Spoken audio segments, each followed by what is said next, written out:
Mais qu'est-ce que ça veut dire obéir à ses parents? Quel est le cadre qu'Allah m'a fixé? Comment est-ce que je sais si j'obéis à mes parents ou si je leur désobéis?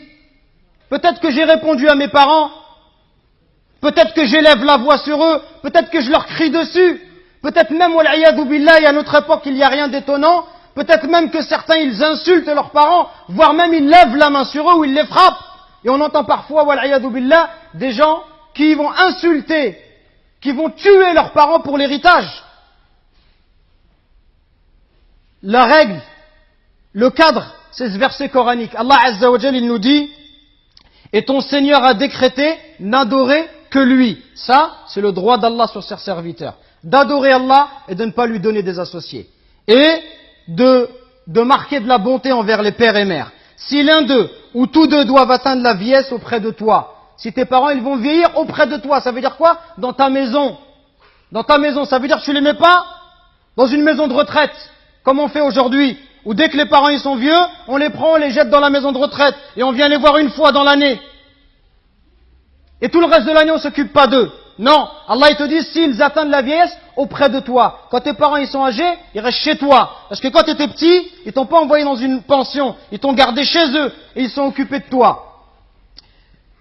S'ils atteignent la vieillesse, ne leur fais point fi, ne leur dis pas, ça, juste le fait de dire mes frères et sœurs. Comprenez bien ce qu'Allah nous demande. Le simple fait de dire à son père, ça c'est interdit.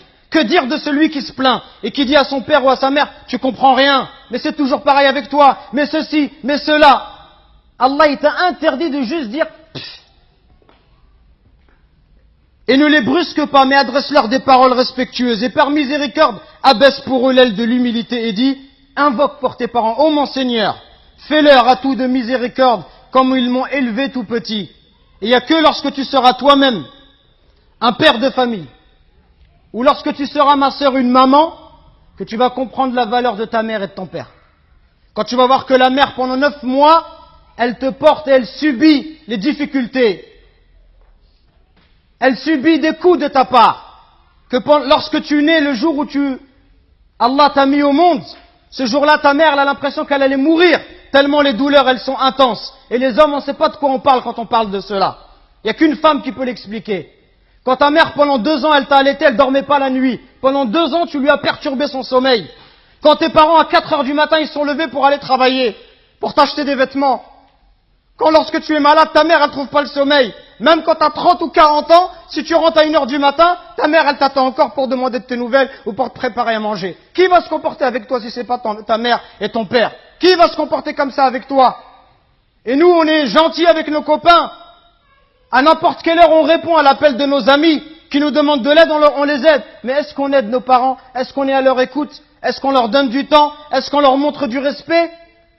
Les anciens, ils disaient, Zayd al-Abidin, le petit-fils de Ali ibn Abi Talib, on lui disait, toi, t'es quelqu'un de très bon avec tes parents, pourquoi tu manges jamais avec ta mère? Il dit, parce que j'ai peur, si ma mère, elle voit dans l'assiette quelque chose qu'elle a envie de prendre, et si je le prends avant elle, j'ai peur qu'Allah, il compte cela comme de la désobéissance. Et il disait rien d'étonnant à cela. Il disait, ceux qui ont vécu avant nous, ils considéraient comme un manque de respect envers les parents que d'habiter au premier étage et que de laisser habiter les parents au rez-de-chaussée. Regardez jusqu'où ça allait. Allahu Akbar.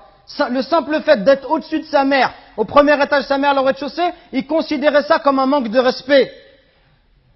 Et d'autres chez les Sahaba, ils disaient, quand il y avait un scorpion qui est rentré dans un trou, il a mis sa main et il s'est fait piquer. On lui dit, pourquoi tu mets ta main alors qu'il y a un scorpion? Il dit, parce que j'ai peur que ce scorpion il sorte et qu'il ne pique ma mère. Regardez le respect. Et regardez aujourd'hui l'attitude des enfants envers les parents. Regardez ne serait-ce que le regard, les yeux.